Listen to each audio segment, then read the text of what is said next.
तो ऑपरेशन सिंदूर के नाम पे जो कुछ भी हुआ उसके बाद कुछ सेना अधिकारियों ने, खास करके सीडीएस साहब, अभी जो मैस्कुलर चीज इन्होंने दिखाया कि मैं मसलमैन हूं और पाकिस्तान का तो ये हाल कर देंगे और वो, ये सब पॉलिटिकल बातें हो। बिपिन रावत को भी सुना था, वो भी ऐसी मस्कुलर बातें करते थे। हकीकत से बहुत इन्होंने इनॉग्रेशन किया और फीता काटा तो इनका कहना यह था कि पाकिस्तान का हर इंच हर कोना कवर कर लेंगे। ये बोलने का क्या तात्पर्य है? क्या पाकिस्तान हमारे आधे भारत को उड़ाने के लिए काबिल नहीं है? और इसी वजह से आज की तारीख में हमारे पास लड़ाकू विमान कम, हमारे पास मिसाइल्स कम, हमारे पास ड्रोन्स बहुत कम, हमारे पास सैनिक बहुत कम, हमारे पास हमारे नौसेना की हालत दुबली। भाई उसकी मिसाइलें दिल्ली तक तो आ ही सकती हैं, उसकी मिसाइलें राजस्थान, गुजरात, पंजाब तो आ ही सकती हैं, उसकी मिसाइलें यूपी तक तो आ ही सकती हैं, मध्य प्रदेश आ ही सकती। और क्या बचा फिर आपके पास?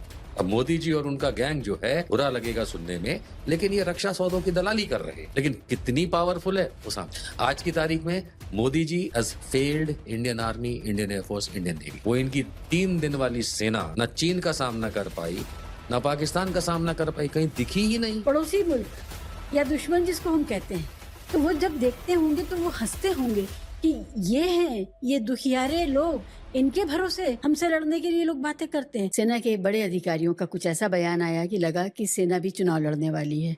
बिना किसी प्रोवोकेशन के, बिना किसी वजह के वो पड़ोसी मुल्क को धमकियां दे रहे थे और हम देखने लगे, आगे पीछे ढूंढने लगे कि क्या कुछ घटना घटी है जिस वजह से उनको इस तरह के सियासी ऐसा बयान जो बड़की मारना जिसे हम कहते हैं, उस तरह का बयान वो देने लगे। तो मुझे तो कोई खबर मिली नहीं और बाद में जब उसका क्रिटिक आया और लोगों ने एतराज किया, एक्सपर्ट्स ने एतराज किया कि सेना इस तरह के बयान नहीं देती है, अगर इस तरह का बयान आएगा तो वो मंत्रालय की तरफ से आएगा।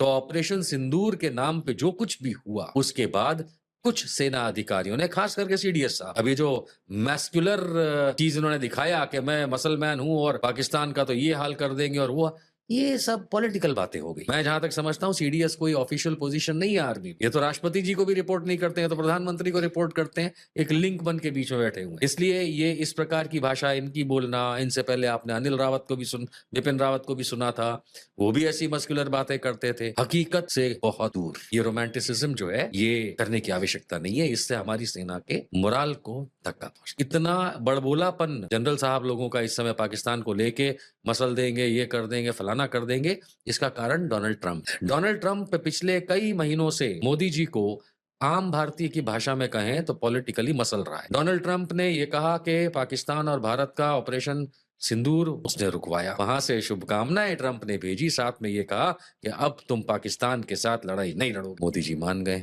जो अफगानिस्तान पे इस समय पाकिस्तान ने हमला किया था वो सब ट्रंप का कराया हुआ था, उसी ने रुकवा भी दिया। यानी इस समय दोबारा पाकिस्तान डार्लिंग ऑफ अमेरिका बन के बैठ गया है। यानी इंडिया के जो सर्कमस्टेंसेस हैं इस समय मिलिटरीली, वो इतने खराब हो चुके हैं कि मोदी जी अगर कुछ बोलेंगे उसकी वैल्यू तो छोड़िए, उसका काउंटर आ जाएगा ट्रंप से। लेकिन क्योंकि हम अपने घर में अपने ऑडियंस को जोड़ के रखना चाहते हैं पाकिस्तान और फौज के मामले को लेके, इसलिए किसी को तो बोलना है। राजनाथ सिंह जी तो अब भूल जाइए कि कुछ बोल सकते हैं, कुछ नहीं बोल सकते। ब्रह्मोस जो अभी हाल में इन्होंने इंडक्ट किया, वैसे तो कई सालों से इंडक्शन चल रहा है।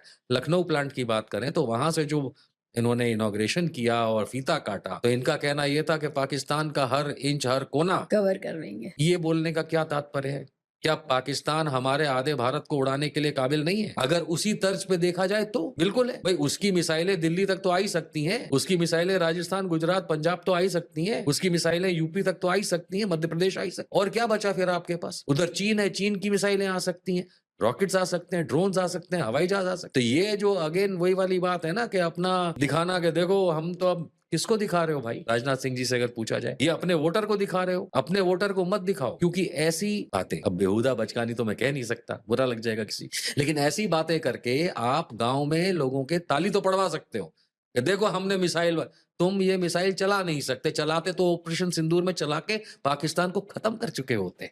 क्यों नहीं? निशान साहब, जिस तरह से ऑपरेशन सिंदूर का कल्मिनेशन होता है, पटाक्षेप होता है, उसके अगर आप एनालिसिस करेंगे भारत ने उसमें क्या पाया, तो आप कैसे देखेंगे ऑपरेशन सिंदूर के पूरे प्रखंड को? देखिए, सवाल मेरे मन में तो ये गूंजता है कि हमने ऑपरेशन सिंदूर के नाम पे क्या क्या खोया। पाया तो हमने कुछ भी नहीं। अगर हमने कुछ पाया होता तो माहौल कुछ बदल चुका होता। आपने पूछा ऑपरेशन सिंदूर के बारे में, मैं शुरू करता हूं कि भाई ऑपरेशन सिंदूर की जरूरत क्यों पड़ी, कहां से टेररिस्ट आए, कैसे आ गए, कैसे उन्होंने पहलगाम अटैक किया। अलाउ किया गया होगा तभी आए होंगे। पहलगाम के बाद आपने जिस तरह से रिएक्ट किया, आपने ऑपरेशन सिंदूर, अगेन सिंदूर शब्द का इस्तेमाल आपने जो किया वो भी एक हिंदूवादी बिहेवियर को अट्रैक्ट करने के लिए किया, पुरुषवादी। और वो भी यही नॉर्थ इंडिया के अंदर ज्यादा उस चीज का चलन चलता है।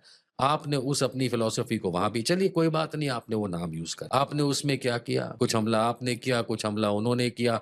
हवाई जहाज कितने गिरे, ट्रंप तो कह रहा 7 गिरे, यहाँ तो कोई कहानी नहीं पता चल रही। पाकिस्तान वाले कुछ कह रहे हैं, हम कुछ कह रहे हैं, सबूत एक नहीं दिखा पा रहा। यानी अगेन सिर्फ हवा में बातें, सिर्फ भटिंडा के जहाज का हम लोग के पास प्रूफ है कि कुछ गिरा, बताने को कोई तैयार नहीं। विदेशों में हमारी नाक कटी। ऑपरेशन सिंदूर की वजह से आज की तारीख में पाकिस्तान दूसरों का डियर फ्रेंड बन गया है, इंडिया अलग थलग पड़ गया है। हमारा कोई साथ देने को तैयार नहीं। हमने मिलिटरीली क्या खोया, ये तो खैर सरकार बताएगी। सरकार से हम सवाल पूछ सकते हैं, सेना से नहीं पूछ सकते। लेकिन हमने इज्जत कितनी गंवाई, हमने अमेरिका के सामने अपनी इज्जत गंवाई कि ट्रंप आज तक हमको इतने महीनों तक उल्टा सीधा सुना रहा है। हमारे प्रधानमंत्री के मुंह में जुबान नहीं है कि बोल सकें, हमारे रक्षा मंत्री के मुंह में जुबान नहीं है बोल सकें, हमारे मीडिया में अलग अलग टाइप के प्रेस नोट चले जाते हैं या बाइट्स चली जाती हैं इन लोगों की, सिर्फ हवाई बातें। हमने क्या खोया, हमने अपनी इज्जत खोई, हमने अपना इंटरपर्सनल अलग अलग देशों के साथ व्यापार से लेके बाकी रिलेशंस। और हमारी मिलिट्री तो वही बहादुर है, नो डाउट अबाउट इट, लेकिन कितनी पावरफुल है वो सामने। आज की तारीख में Modi ji has failed Indian army, Indian air force, Indian navy. ये मीडिया नहीं आपको दिखाएगा, ये आपसे कोई चर्चा में बीजेपी वाला नहीं बोलेगा, वो सिर्फ राष्ट्रवाद के नाम पे नारे लगाएंगे। पर ग्राउंड रियलिटी और हकीकत ये है कि हमारी सरकार ने, इस समय मोदी सरकार ने हमारी सेना के तीनों अंगों को बहुत कमजोर करके रखा। असलियत में राफेल हो या अन्यथा पैसे इन्हें चाहिए। जब तक मोदी जी की झोली, वो कहते हैं ना झोला उठा के चल दूंगा, वो झोला बहुत बड़ा है, जब तक इनके और बीजेपी के झोले में पैसे नहीं आएंगे किक बैक के, तब तक ये कुछ करेंगे नहीं। और इसी वजह से आज की तारीख में हमारे पास लड़ाकू विमान कम, हमारे पास मिसाइल्स कम, हमारे पास ड्रोन्स बहुत कम, हमारे पास सैनिक बहुत कम, हमारे पास हमारे नौसेना की हालत दुबली। आज हम किससे कंपेयर करते हैं अपने आप? पाकिस्तान से। हम इतना बड़ा देश हो के पाकिस्तान से खुद को कंपेयर करते हैं। और कुछ लोग कहते हैं कि अरे पाकिस्तान से हम ज्यादा पावरफुल हैं। वो सेना को कमजोर करे तो उनको इक्विपमेंट खरीदने के लिए हमारे टैक्स का पैसा इस्तेमाल करना। अगर वो सेना को ज्यादा सैनिक रखना, ज्यादा बलशाली बनाना, तो फिर उनको वो रोल नहीं मिलेगा जो एक बार्गेन करने वाले रक्षा सौदे के दलाल का रोल होता है। अब मोदी जी और उनका गैंग जो है, बुरा लगेगा सुनने में, लेकिन ये रक्षा सौदों की दलाली कर रहे हैं। पाकिस्तान को मार देंगे और हम सेना का सम्मान करते हैं। ये जितने सोशल मीडिया पे सेना का सम्मान करने वाले लोग हैं, ये सेना में जाके काम क्यों नहीं करते? आरएसएस ने कहा कि हम बहुत शॉर्ट नोटिस में, 3 दिन की शॉर्ट नोटिस में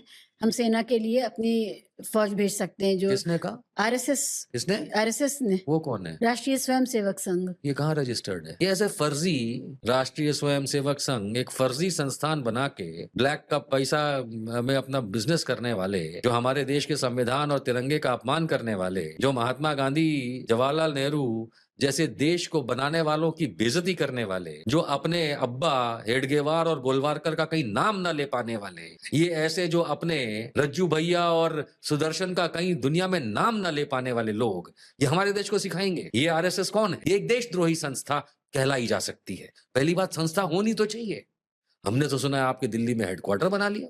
सरकार बदलने दीजिए, बुलडोजर मैं चलवाऊंगा उस पे। ये जो डायलॉग मारा गया था, ये मोहन भागवत ने मारा था जी। मोहन भागवत ने डायलॉग मारा था कि सेना, हम तो 3 दिन में ऐसी सेना तैयार कर देंगे। सवाल ये उठता है कि इन 11 सालों वो इनकी 3 दिन वाली सेना न चीन का सामना कर पाई, ना पाकिस्तान का सामना कर पाई, कहीं दिखी ही नहीं। सोशल मीडिया पे सैनिकों की जो वीडियोस आई हैं जिसमें वो शिकायत कर रहे हैं अपने सिस्टम से, वो भी बहुत भयानक है। हमें सोच के लगता है कि हमारे सैनिक जो सर्व कर रहे हैं अभी, उनके हालात अच्छे नहीं हैं। बहुत वीडियोस, और मैं ये सोचती हूँ कि ये वीडियोस तो उनसे वो लोग भी देख रहे हैं जिनसे इनको लड़ना है, पड़ोसी मुल्क या दुश्मन जिसको हम कहते हैं।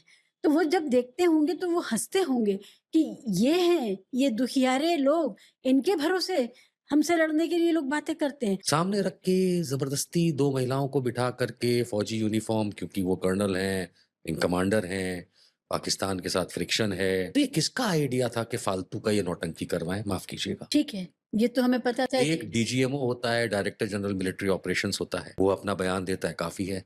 आपने उसको टीवी सोप ओपेरा बना दिया। आपने ये दिखाना शुरू कर दिया रोज की ब्रीफिंग पब्लिक। हम कब से ये फौजी ब्रीफिंग पब्लिक में देने लगे? हम कब से आर्मी, एयरफोर्स, नेवी वाले, हम कब से इस देश के अंदर हर फ्रिक्शन, एवरीडे फ्रिक्शन को पब्लिकली दिखा के मस्कुलर पेट्रियोटिज्म दिखाने लगे? अगर इतना ही था तो मेरे राफेल और मिराज 2000 कितने गिरे वो भी दिखा देते। वहां आकर के बोलती बंद हो जाती है। लेकिन महिलाओं को आगे करके ये दिखाना, और उसमें थैंक यू मिस्टर मोदी, आपने ये जानबूझ के जो नौटंकी क्रिएट करी दिखाने के लिए, जो हमारे देश में क्या कई देशों में नहीं हुआ। हमने नहीं देखा इस तरीके का रोज का डीब्रीफिंग पब्लिक को दिया जा रहा हो, जिसमें पढ़ पढ़ के अंग्रेजी और हिंदी में सुनाया जा रहा हो। ये जो आपने, माफ कीजिएगा, ये जो आपने बेवकूफी, इसका पहला नतीजा तो ये हुआ कि बीजेपी वालों ने तो यहां तक चले गए कि सोफिया कुरैशी अपने भाइयों आतंकवादियों को, मतलब इस तरीके की यही गंदी मैं कह भाषा इस्तेमाल शुरू कर दी। और कई बीजेपी वाले तो तारीफ करने लगे, और बीजेपी इन द सेंस वो राइट विंग वाले जो खास करके सोशल मीडिया वाले, कि देखो हम लोग, उन्होंने तो सोफिया कुरैशी को बिल्कुल बॉर्डर पे पहुंचा के लड़ाई करवा दी, और व्योमिका सिंह तो हवाई जहाज में बैठ के जा रही, जबकि वो दोनों खाली प्रवक्ता है। हम्म, जब आपने ये सीन क्रिएट किया तो याद रखिए सिक्के के दो पहलू होते हैं। आपने ये करने की कोशिश की, फ्लिप साइड आनी थी और आई। फिर इन्हीं में से कुछ लोगों ने इतनी बदतमीजी करी आम जनता में से। आपने जो ड्रामा दिखाया पीछे फलाना चल रहा है, ये जो आपने पिक्चराइजेशन ऑफ पता नहीं क्या दिखाने की कोशिश की, तो फिर फ्लिप साइड भी होती है। फ्लिप साइड आती, दुश्मन मुल्क से आती तो सबर हो जाता ना। अपने ही मुल्क के लोग दुश्मन अपने मुल्क ही हंस रहा था, दुश्मन मुल्क हंस रहा था तुम ये सब क्या कर रहे हो, और हमें उस बात का अंदर से चुभ रहा था कि हम ये ड्रामा क्यों कर रहे हैं। तो किसी भी हालात में हम रेडी नहीं हैं किसी भी प्रकार के कन्वेंशनल युद्ध के लिए, लेकिन हमारी सेनाओं की कैपेबिलिटी जरूर क्वेश्चन मार्क है, खुद सेना अध्यक्ष लोग बोलते हैं। लेकिन ये छाए हुए हैं चैनल्स पर। जब कुछ भी घटनाक्रम होता है तो सबसे ज्यादा यही लोग आगे बैठते हैं। बीजेपी प्रवक्ता भी वही बोल रहे हैं, और वही एंकर भी बोल रहे हैं, और वही ये रिटायर्ड ऑफिसर्स बोल रहे हैं। तो ये एक इकोसिस्टम इस तरह का है। देखिए मैं आपको बताऊं कि एक पाकिस्तानी भारतीय सेना को मेरे सामने बैठ के गरिया रहा है, सामने बीजेपी प्रवक्ता और जनरल लोग बैठ करके चुप हैं। हम भारतीय हैं भाई, हमारा खून खौलेगा। अभी पाकिस्तान के एक बड़े पत्रकार ने कहा है कि हमें बुलाया जाता है कि आओ और आकर के बड़ी बड़ी गालियां दो भारत को, और उसके पैसे हमें दिए जाते हैं।